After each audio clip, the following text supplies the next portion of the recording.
Hello and welcome to the Northern Agenda podcast, coming to you from Reach, the people behind the Manchester Evening News, Newcastle Chronicle and Yorkshire Live. If you want to know what's going on in Northern politics from a Northern perspective, you're in the right place. I'm Dan O'Donoghue, and on this week's episode, Labour frontbencher Louise Haigh claims Boris Johnson's red wall is starting to crumble following the Wakefield by-election loss for the Tories. There was a time not so long ago when we thought that we'd lost those people that voted Tory for the first time in their life in 2019, that we'd lost them permanently. But the fact that they're able to feel like they can come home to Labour. And also, I spoke to many people in Wakefield who had voted Conservative their entire lives and were voting Labour for the first time, because I think they just saw in Boris Johnson a Prime Minister that they no longer trusted, and in the Tory party that have propped him up and have repeatedly defended the indefensible, a party that they'd lost complete faith in. But first, over the last 8 months there's been a number of concerning stories coming from the North East and Yorkshire about thousands of dead crustaceans washing up on the shoreline.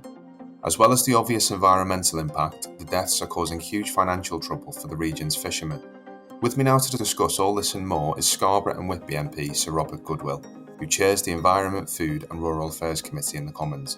Sir Robert, welcome. Thank you very much. Now, a government investigation has concluded that an algal bloom is the most likely cause of this incident, but independent marine pollution experts have argued there could be other causes, and there have been calls for further investigation. I just wondered whether this was something your committee might consider taking up. Well, I raised this actually with the Minister last week at DEFRA Questions, and they have, to be fair, they have been throwing the kitchen sink at this in terms of investigations, testing water, testing the silt that's being dredged, testing anything they can test to try and come to the cause. And it does seem to point at an algal bloom. For example, there are no toxins in the shellfish which you would expect if it had been down to a poisoning incident. And indeed, if you're dumping, many of the fishermen seem to have a theory that it may be caused by dredging of the River Tees. But this is killing shellfish 25 miles down the coast from where that dredged material is being dumped. And if it was killing fish that far away, it would be off the scale at the point where the dredging is being actually done. And the University of Plymouth actually did produce a satellite image of the algal bloom, which there's no doubt there was an algal bloom late summer last year, and covering pretty much that area. And what happens is that the bloom builds because of the sea temperature and the availability of nutrients such as nitrates and phosphates. And then as those algae break down, they can produce toxins or deplete the water of oxygen. So the sort of symptoms we've seen with fish with no toxins detectable in them, but dying, and the fact that it hasn't killed fish species which swim higher up in the sea. There was some research I saw linking a chemical called pyridine with possible mortality, but DEFRA say, well, pyridine occurs naturally in shellfish, and we have plenty of cases where we have high levels of pyridine and the fish have not been killed. So it does appear that the algal bloom is the most likely explanation, but we didn't expect to see, albeit smaller numbers of shellfish washing up in the spring, but that does appear the most plausible explanation. But obviously, I think that as much continued research needs to be carried on. And indeed, in the parliamentary question I raised, I asked that all information that DEFRA have should be made public so that independent scientists can look at it themselves. Well, just picking up on that point, Victoria Prentice in a Westminster Hall debate this week outlined much of what you've just said, but she kind of said that we may never know 100% for sure what was the cause of this incident, and she outlined how there was a wider scientific study taking place at the moment, I think, which is due to report in March next year, potentially giving a couple more causes for this. Just given those comments, can you understand why some fishermen are demanding more scrutiny and a more independent inquiry into this? I think that we need to continue to do the science. We need to continue to take samples, particularly, if the fishermen think it could be the material from the River Tees, we need to do more samples of that material. But currently we've drawn a blank on that. I think the latest theory I heard, it might be a nerve agent which had been produced by ICI during the Second World War that may have, for some reason, leaked. But if that was the case, one, it would have killed more species than just crab and lobster, and two, it would have been diluted so much by the time it got 25 miles down the coast that it wouldn't have had that effect. So, by all means, let's do as much more science as we can, but I have to conclude that in the absence of any conclusive evidence that the explanation being given of the algal bloom, backed up by some evidence, I think is the most likely explanation. Of course, the fishermen, I think, would wish to be able to pin it on dredging, because then there'd be somebody to pay compensation from. So, if I was a fisherman, I would be very keen to find a causal effect and find somebody to blame, whether that be dredging of the Tees, the offshore, Able offshore, which breaks ships in the area, or even some, chemicals produced generations ago by ICI. Just kind of continuing with the financial aspect of this, I know Boris Johnson was asked at PMQs a few weeks ago about potential compensation or support for fishing firms, and he said, he pointed towards this £100 million support fund. Now, that is obviously kind of part of this Brexit dividend to the industry. I just wondered if you'd like to see kind of a bespoke fund to help with this singular issue for fishermen on your patch and in the wider region. Well, yes, we ran an evidence session yesterday with Victoria Apprentices on the £100 million support fund, and that is designed to help the fishing industry get ready for the tremendous opportunities that will be there as we come out of the common fisheries policy over this 5-year transitional period, and the access to fish will increase quite substantially. I wouldn't use the word dramatically, but there will be better access to fishing stocks for the UK fleet. None of the parameters of that scheme would include compensation for fishermen when stocks are depleted in this way. But I think there is a case to see if we can target some help there. For example, in Whitby, in my constituency, we have a lobster hatchery, which would certainly meet those criteria. And if we can actually start putting out more, when lobster shed their eggs, they shed them in the tens of thousands, but only on average 2 will get through to maturity. By taking those lobster through those vulnerable stages of their life cycle early on in a controlled environment, you can actually improve the number of lobster. But yeah, I was talking to a fisherman who was actually out at sea fishing, and he said they're getting about half as many lobster as they were this time last year. They're having to travel further out to sea to get those, which means more diesel costs. And although the price has improved somewhat, they're still very much out of pocket, particularly given the price of red diesel at the moment. No, just honing in on Brexit, really. It obviously widely publicised at the time the deal was signed. There was anger in the fishing community about that initial kind of deal. I just wondered what the mood was currently, 18 months or so on from when that deal was signed. What is it like on your patch at the moment?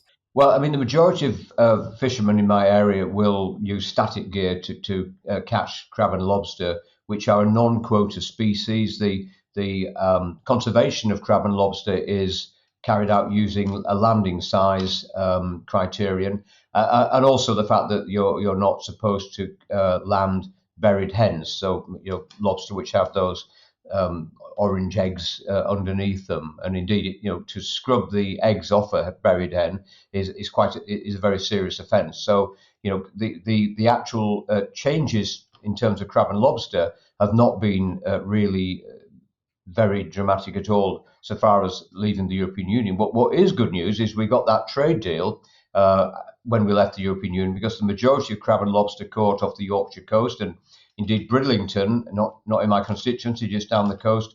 Bridlington is the biggest shellfish port in Europe, and the majority of these shellfish are carried in big tanks alive down to France and Spain, where there is a premium market for that product. And indeed, other crab have flown to China in the holds of wide-bodied jets. And of course, during the pandemic, we didn't have the jets flying, so that trade was not so good. But so far as the Scarborough and Whitby fishermen, in the main, we've not been affected by Brexit.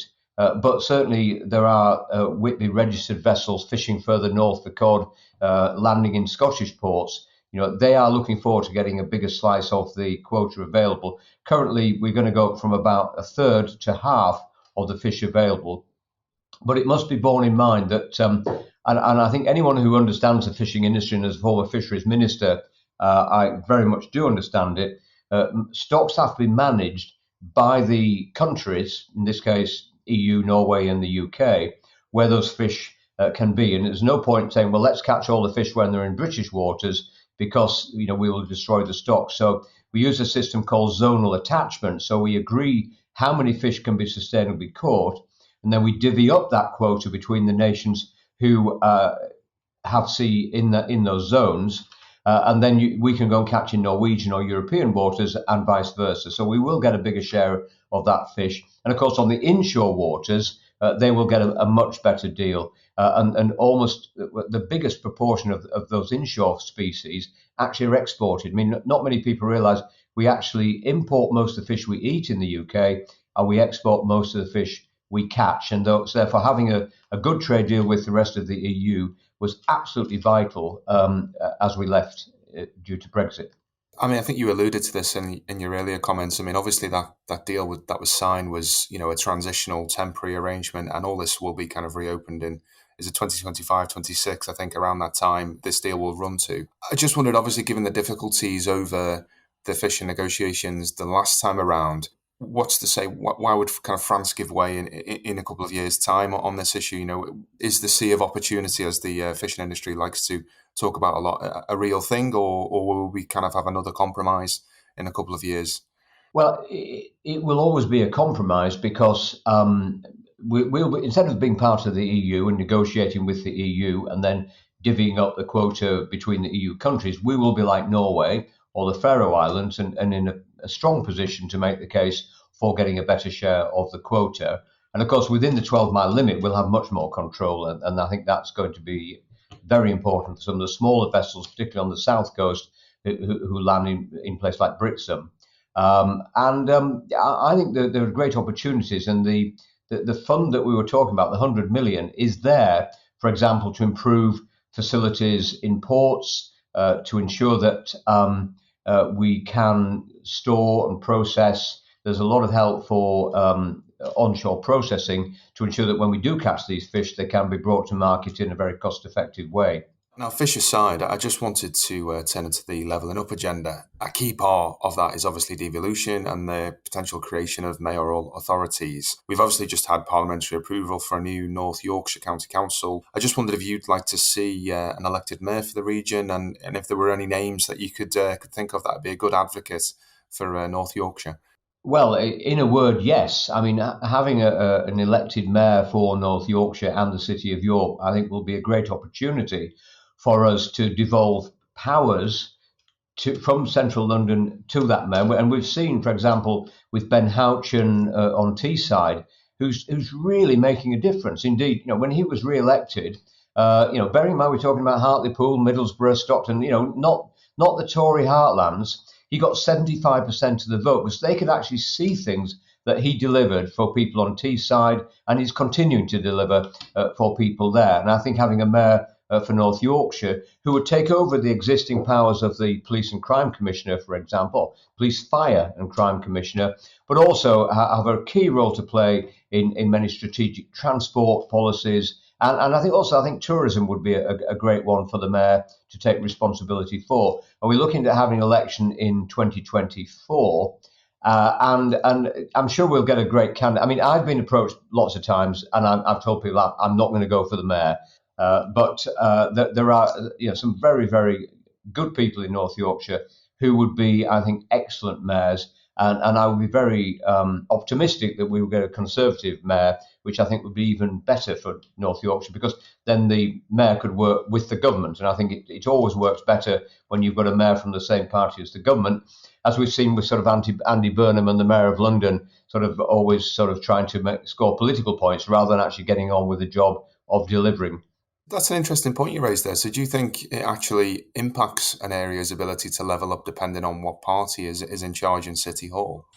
I think it helps working together constructively, as opposed to maybe seeing that political opportunities. I mean, both Mr. Burnham and Mr. Khan have ambitions, I think, to be the next leader of the Labour Party. And therefore, scoring political points is something that they probably feel is part of their mission to secure that job. Now, scoring political points does not always sit comfortably side by side with actually working constructive together. I mean, I'll give you an example. Dan Jarvis, who was Mayor of South Yorkshire, he didn't fall into that trap. He was an excellent mayor in South Yorkshire, despite, he's a good friend of mine, but despite being from a different party, he really understood how to deliver for the people of South Yorkshire and work with the government. So, yes, I think, one can work with people from other parties, but there was always that temptation that political point scoring could possibly slightly put delivery lower down the agenda. And I would be critical of, certainly of Mr. Burnham, who has not necessarily, I believe, worked as constructively with the current government, who got elected with a big mandate, elected by a lot of people in Greater Manchester, it has to be said, with all those red wall seats. So personally, I think, it would be great for North Yorkshire to have a Conservative mayor. And I think that would help the collaborative working that needs to take place. I mean, you may remember I was actually a big supporter of the sort of One Yorkshire, having a mayor for the whole of Yorkshire, which I think would have even been better, and that would have been possibly a Conservative in some years, possibly Labour in others. But it would have meant that if we were, say, the Prime Minister was going on a trade mission to India, having a mayor representing as many people pretty much as Scotland, that person will get a seat on the flight. I think it might be more difficult to have a mayor of a slightly smaller area to actually be there promoting the region. But I think, from our point of view, having a mayor in North Yorkshire is a great idea. And incidentally, we also, I believe, need to have a town council in Harrogate and Scarborough, because that means that they will have that bottom rung of local government, which everywhere else in my constituency has a town or parish council, but Scarborough itself in the centre doesn't. Just briefly, I just wondered, could you ever see that coming back to the table, the One Yorkshire deal, or is that dead forever, that deal, do you think? I think it's probably dead for a generation. We've just gone through a local government reorganisation. I think, it would be unlikely that would happen. So I think, we made our bid and we were not so successful. I think certainly people in West Yorkshire were keen to have their own unitary, and let's see. I mean, who knows? But maybe North Yorkshire and East Yorkshire might join together in some time. But I really think that we don't need to have local government reorganisation every 5 years. I think that doesn't lend itself to effective delivery. And finally, just on Boris Johnson, you obviously backed him throughout the whole Partygate affair, but with rumours of more Tory defections to Labour and obviously the by-election losses, I just wondered, do you believe his position is tenable long term? I think time will tell. Time will tell. I mean, I've been disappointed by some of the decisions made by the current government. Certainly when Dominic Cummings went to the North East, I thought he should have been sacked. I think the Owen Paterson affair wasn't dealt with very well. But if you look at some of the important issues, like the pandemic, we were the first to get vaccine into people's arms after Israel, I think. We had the furlough scheme meant that businesses didn't fail. We have an excellent team supporting Boris, and I think we should look at it in the round. But certainly, there are still many colleagues on the back benches who feel that a change might be a good idea. I think if Boris can demonstrate he can continue delivering, then maybe some of those people will change their minds.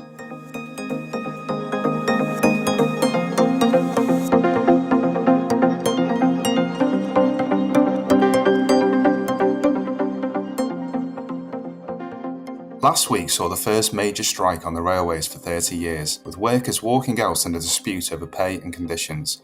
There's also been huge disruption in West Yorkshire, with bus drivers entering the fourth week of industrial action, and we've got potential strikes from teachers coming down the track. The government have blamed what they term union barons and the Labour Party for the disruption, and Boris Johnson has so far taken a hard line, telling the nation we must stay the course. With me now to discuss all this and more is Sheffield MP and Labour Shadow Transport Secretary Louise Haigh. Louise, welcome. Hi. So, how do you assess the government's response to the strike so far? Well, I think it's become painfully obvious throughout that not only are the government not interested in trying to avoid this industrial action happening, they're actively stoking the division around it and actually provoking these strikes. Grant Shapps, my opposite number, the Transport Secretary, has not met with the industry and the unions for over 2 months now. He's not spent any time at the negotiating table trying to avoid the strikes, which is frankly a complete dereliction of his duty. And if I were Transport Secretary right now, if Labour win the next election, then that's exactly what I'd be doing. I'd be sitting down and doing everything I could to try and avoid this happening, because it was enormously disruptive last week, and it's the last thing anybody wants to see is strikes going ahead. It hurts working people. It hurts the people that are striking, by the way, as well, because they're sacrificing pay. So it's not good for anyone, and it represents a complete failure. And where we are in power, actually, at the moment in Wales, Labour has done exactly that. We work in social partnership with the industry, with the unions, and we've avoided strikes happening because we sit down and we're grown-ups. Unfortunately, we've not got grown-ups in government at the moment. They're more interested in casting around and finding anyone else to blame. And it is completely laughable that they are trying to hold the Labour Party responsible for strikes when we've been in opposition for 12 years. I mean, you mentioned Grant Shapps there. I mean, he has obviously been hammering the fact that Labour takes donations from unions, and he's keeps suggesting that your party is somehow culpable. Is Labour compromised on this issue, and will that attack from the Tories wash with the British public at all, do you think? I think people are really, really sick to death of the government not taking any responsibility and seeking to find these divisions and play political games. I was campaigning throughout the by-election in Wakefield, and the resounding message from the doors was people are sick of not being able to get a GP appointment, things not working properly, not being able to get their passport, not being able to get on holiday okay. The absolute basics aren't working in this country because the government isn't governing properly. And when they see people like Grant Shapps just going on the TV defending Boris Johnson and then playing political games rather than rolling his sleeves up and trying to fix some of these very deep problems that are hurting ordinary people, I think they see right through it. So no, I feel confident that we're holding the government to account properly on this, that we would be doing a very, very different job if we were in government. But also, I'm totally unashamed of Labour's relationship with the trade unions. The Labour Party was born out of the trade union movement. We're here to represent the interests of working people, and I'll never apologise for that. You mentioned the Wakefield by-election there. You obviously played an instrumental role in that. I just wondered how big a win that was for Labour. Well, I tell you what, I'm always panicky on election day. So I was like, I basically spoke to 3 people that were voting Conservative. So I was like, oh my God, we've lost. I was telling everyone we were definitely going to lose. So the scale of the win came as a massive surprise to me. It definitely exceeded our expectations. Because, as you know, in by-elections, often it's a much lower turnout. But even with a much lower turnout, we still had a majority, at almost as big as the last time we won a general election. And it was a swing to the Labour Party that, if replicated across the country, would mean that we would win the next general election. So it was an extraordinary result in a seat that many have classed as the red wall. There was a time not so long ago when we thought that we'd lost those people that voted Tory for the first time in their life in 2019, that we'd lost them permanently. But the fact that they're able to feel like they can come home to Labour.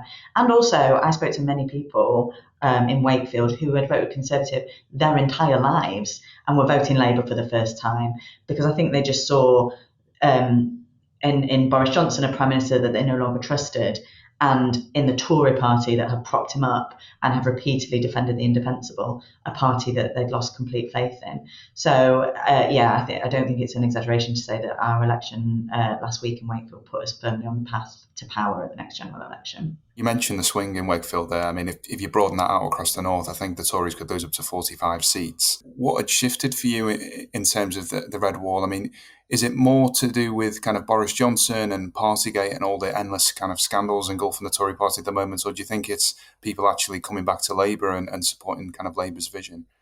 Yeah, you don't get a swing like that and a result like that when it's just a vote against. And I think in Wakefield, it's different from that by-election in Tiverton in Devon, because the Lib Dems are seen as much more of a protest vote. People don't vote Labour in protest because there's a chance that we could win and Keir could be Prime Minister. So it is an actual positive choice to vote for the Labour Party over the Conservatives. And I think, Partygate and Boris Johnson's repeated lying and the contempt with which he's treated the country undeniably came up time and time again.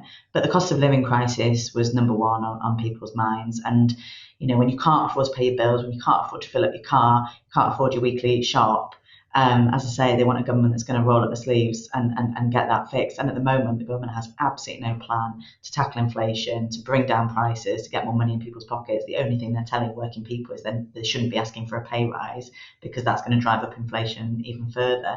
And that's just not good enough for the people of Wakefield and Tiverton. Just turning to transport now, the Manchester Evening News has launched a campaign seeking to stop what they say is a short-sighted plan to build an overground rather than an underground HS2 station in Manchester. They've warned that it'll cause a decade of chaos in the city and it'll cost the local economy more than £300 million.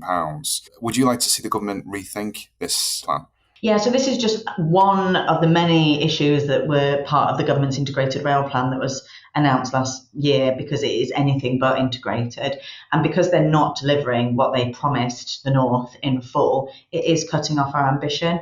As you know, we've spoken about before, they are no longer delivering the eastern leg of HS2, so that's cutting off Sheffield and Leeds from HS2. They're not delivering full Northern Powerhouse Rail, which would have connected our northern towns and cities, massively improved connectivity. And because they're not delivering this station in Manchester, it means that HS2 can't go on beyond Manchester and connect up to Leeds and to other cities as well. So they really are, cutting off our ambition, and as ever, focusing all their investment in London and the South East, and it's the North that has to pick up the scraps that were offered. At Prime Minister's questions last week, Boris Johnson claimed that he was gonna build Northern Powerhouse Rail. Do you think the Prime Minister is reading a different integrated rail plan to the rest of us? And I just wondered really, how do you address things like that where it's so clearly the case that if you look at the integrated rail plan, it's not what was promised, but then you've got the Prime Minister saying, no, we are doing that. I mean, how do you begin to approach that? I know it's a totally different ball game opposing Boris Johnson, because it is kind of Trumpian in the way he approaches politics, just to say black is white and up is down, and it is difficult when you're not playing with someone who's playing by the same rules. I never know with him with the integrated rail plan, and when he's asked about this, whether he actually doesn't know or whether he's just straight up lying, because every time he gets asked, he gives a different answer. He's confused Bradford with Leeds more times than I can count now. So he's not a man of detail, and he's clearly losing interest fast in the so-called Red Wall and in the North. And he's not delivered or delivering any of the promises that he made to us, either on rail or on levelling up. And come the next election, people will respond to that. And finally, just on levelling up, our earlier guest on the podcast, Sir Robert Goodwill, suggested that areas electing Tory mayors could be looked on more favourably by central government. Is this whole agenda just pork barrel politics, do you think? I mean, there is no real strategy behind levelling up at all, is there? It's just picking areas and things to throw a bit of cash at so that Tory candidates can have it on their leaflets. The only way to deliver levelling up is to get people more money in their pockets, to drive up income so they can spend it in their local economy. Giving the high street a lick of paint ain't going to make much difference to people if they can't afford to shop on it. So I think, again, people will see through it that this agenda was nothing more than a very cheap way to get the Tories through the last election. And I think it's probably not going to get them through another. I mean, and also, obviously, I think there was a bit of anger a couple of weeks ago when the Levelling Up and Regeneration Bill was published. There was clauses in there which seemed to give ministers a bit of a get-out-of-jail-free card in terms of the timetables for delivery, because obviously this 2030 date was a big key promise, really. Do you have any faith that these missions will be delivered by 2030?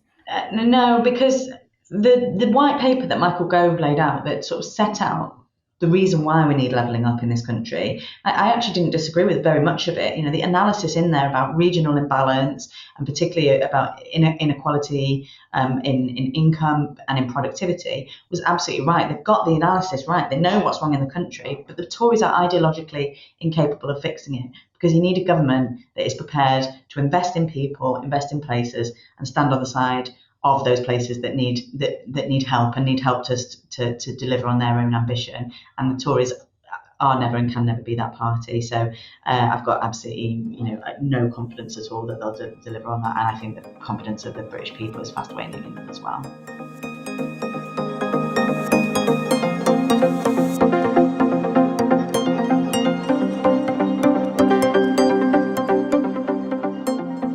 Thank you for listening to the Northern Agenda podcast, and don't forget you can subscribe to our daily newsletter at thenorthernagenda.co.uk. It's more important than ever for Northern voices to be heard. The Northern Agenda is a laudable production for Reach. It's presented by me, Rob Parsons, and Dan O'Donoghue, and it's produced by Daniel J. McLaughlin. If you enjoyed this episode, please subscribe to The Northern Agenda wherever you listen to your podcasts, including Apple and Spotify. Also, check out the other laudable podcasts. See you next week. Bye-bye.